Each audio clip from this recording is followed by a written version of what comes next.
안녕하세요. 터킹웨이입니다. 오늘은 BMW가 선택한 라이다 회사 이노비즈에 대해서 리뷰해 보겠습니다. 이 영상의 내용은 개인적인 견해이므로 참고만 해 주십시오. 두 가지 살펴보겠습니다. 이노비즈 회사 소개, 투자 계획. 그럼 바로 시작합니다. 이노비즈는 2016년에 설립된 셀프 드라이빙을 위한 라이다 센서를 만드는 회사입니다. 스펙 회사 컬렉티브 그로스 콜프과 합병을 발표했습니다. 컬렉티브 그로스의 티커 심볼은 CGRO이고 나스닥에 상장되어 있습니다. 합병 후 티커 심볼은 INVZ가 됩니다. 합병 완료 시기는 Q1 2021년을 예상하고 있습니다. 현재 컬렉티브 그로스의 주식은 나스닥에서 보통주인 CGRO, 유닛인 CGROU, 그리고 워런티인 CGROW가 거래가 되고 있습니다. 합병이 완료되면 티커 심볼 CGRO는 INVG로 바뀌게 되고 유닛은 보통주와 워런트로 분리되어서 없어지게 됩니다. CGRO의 유닛은 한 주의 보통주와 2분의 1의 워런트를 포함하고 있습니다. 내부자 락업 기간에 대해서 보면 합병 후 6개월로 되어 있습니다. 합병 조건에 대해서 리뷰해 보겠습니다. 스펙이 $150 million, 하나로 1,500억 원을 모금했고 파입이 $200 million, 하나로 2,000억 원을 모금했습니다.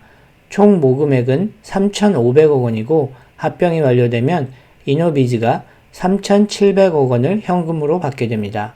합병이 완료되면 이노비즈의 회사 가치는 현금 포함 $1.4 billion, 1조 4천억 원이 됩니다. 최근에 합병을 통해 상장을 한 또 다른 라이다 회사 루미나는 합병을 통해 5,200억 원을 받았고 회사 가치는 3조 4천억 원이었습니다. 현재 루미나의 마켓캡은 8조 1천억 원입니다. 상장 전 회사 가치로 보면 루미나가 이노비즈보다 2.4배 더 높은 회사 가치를 인정받았습니다. 스펙 회사인 컬렉티브 그로스에 대해서는 크게 문제가 되거나 걱정이 되는 점은 없는 것 같습니다. 이노비즈의 3명의 설립자들은 테크놀로지 회사답게 3명의 설립자들 모두 다 엔지니어링 백그라운드가 있고 모두 이스라엘 군대의 엘리트 테크놀로지 부대인 유닛 81 출신들입니다. 이스라엘은 작은 나라이지만 세계 최고 수준의 군사 강대국이고 특히 첨단 기술력을 바탕으로 한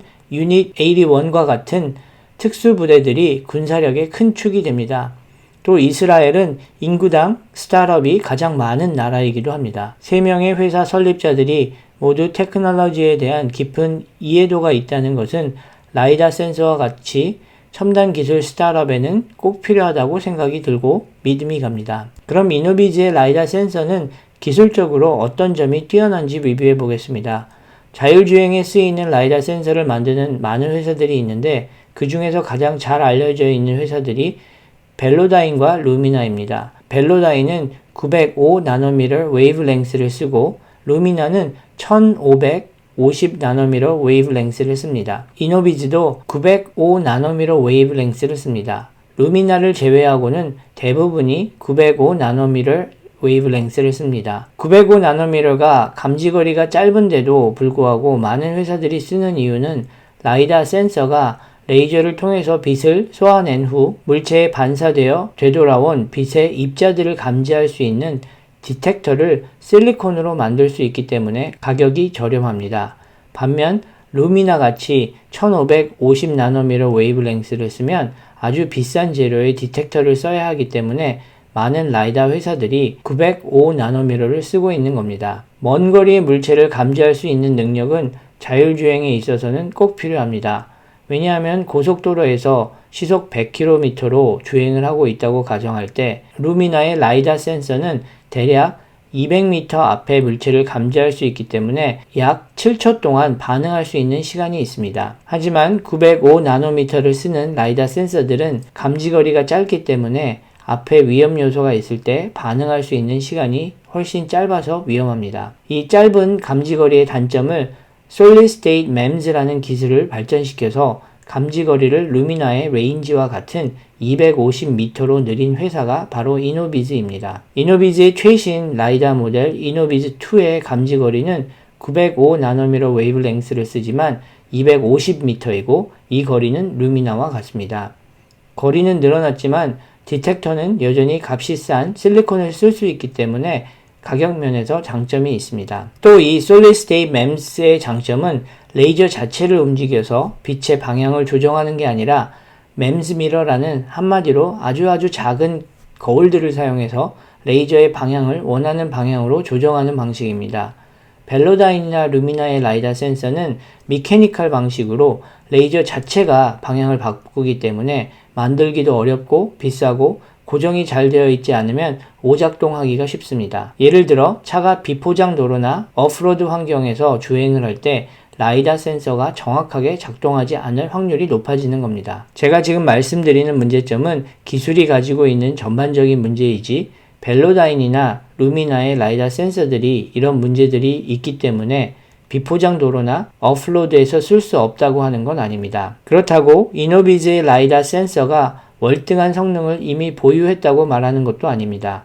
다만 이노비즈는 새로운 기술을 적용해서 라이다 센서를 만들고 있고 이노비즈가 택한 기술 자체는 미케니컬한 기술보다는 진동에 더 강한 강점이 있다는 겁니다. 이노비즈의 Solid State MEMS 기술이 주목받고 있는 또 하나의 이유는 MEMS 기술은 이미 반도체 생산을 할 때 오랫동안 쓰여지고 있는 기술이므로 대량 생산이 쉽고 생산 단가도 낮다는 겁니다.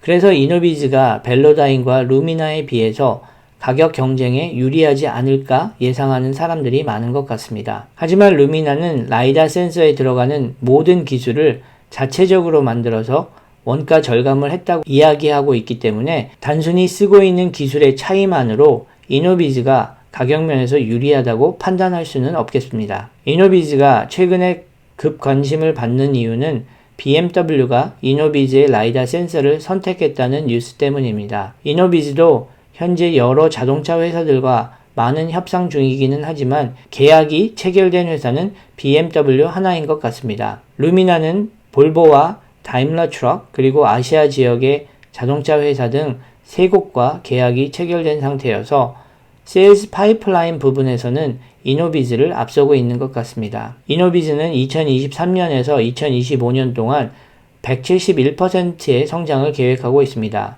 루미나는 동기간 160% 성장을 계획하고 있습니다.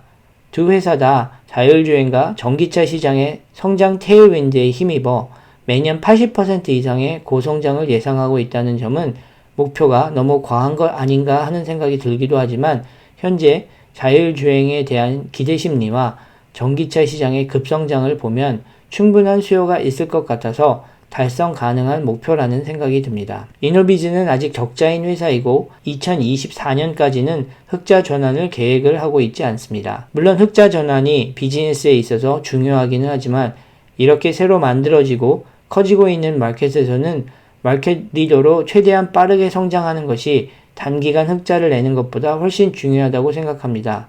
그렇기 때문에 2024년까지 이노비즈가 적자인 것은 큰 문제는 아니라고 생각합니다. 다만 현재 계획하고 있는 비즈니스 플랜에서 많이 멀어지는 패턴이 보이고 성장세가 약해지거나 멈추는 움직임에 대해서는 모니터링이 필요할 것 같습니다. 이노비즈는 2025년에 매출 전망 중 소프트웨어 비중이 7% 수준으로 하드웨어 비중이 월등히 높습니다.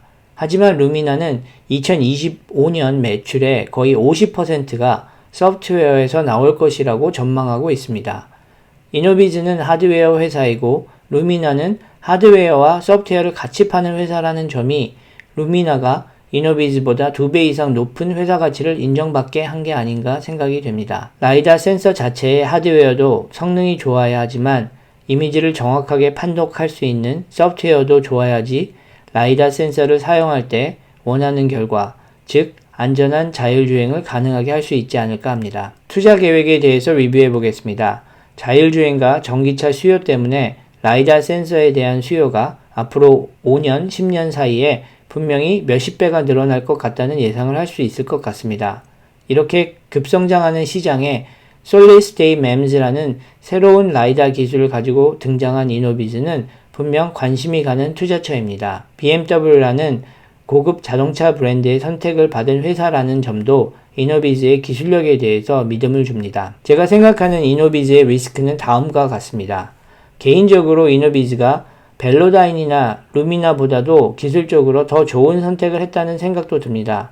제가 라이다 쪽 전문가가 아니기 때문에 완전히 틀린 생각일 수도 있겠지만 대량 생산에 유리하고 움직임이 적어서 고장이 덜 나고 가격 면에서도 더 싼 기술이라는 점이 이노비즈의 라이다 센서의 강점이 된다고 생각합니다. 하지만 하드웨어 기술이 좋다고 마켓 리더가 되는 것은 아니고 결국은 고객들의 필요를 더 잘 충족하는 회사가 마켓 리더가 되는 것이기 때문에 이 부분이 이노비즈의 리스크가 될 수 있다고 생각이 듭니다. 결국 자율주행차에 쓰여질 때 사물들을 정확하게 무엇인지 구별하고 속도와 방향을 빠르게 감지하는 라이다 센서를 만드는 회사가 결국은 마켓 리더가 되는 것이기 때문에 현재 약간이라도 계약한 고객이 더 많은 루미나가 자동차 회사들의 수요를 더 잘 충족시켜 주는 것이 아닌가 생각됩니다. 물론 지금은 누가 마켓 리더가 될 거라고 판단하기에는 너무 이르기는 합니다. 또 다른 리스크는 모빌아이가 같은 이스라엘 회사인 이노비즈랑 파트너십을 계약하지 않고 루미나를 선택했다는 점은 여러 가지 이유가 있을 수 있겠지만 라이다 센서 면에서 루미나의 라이다 센서가 기술적으로 완성도가 높아서가 아닐까 하는 생각도 듭니다. 하지만 정확한 이유를 모르기 때문에 저의 단순한 추측일 뿐입니다. 컬렉티브 그로스의 가격은 현재 12월 17일 기준으로 11불 60전으로 마감했습니다. 아직은 가격이 높지 않아서 이번 주에 조금 더 떨어지거나 지금의 가격대를 유지한다면 작은 포지션을 오픈할 계획입니다. 참고로 저는 루미나도 포지션이 있습니다. 이 계획들은 개인적인 의견이니 참고만 해주시고 투자를 결정하실 때는 리서치를 각자 하시고 결정하셔야 하며 투자 결과도 투자자 개인의 책임이라는 점을 꼭 기억하시고 투자하시기를 부탁드립니다. 영상을 시청해 주셔서 감사합니다. 구독과 좋아요는 저에게 큰 힘이 됩니다.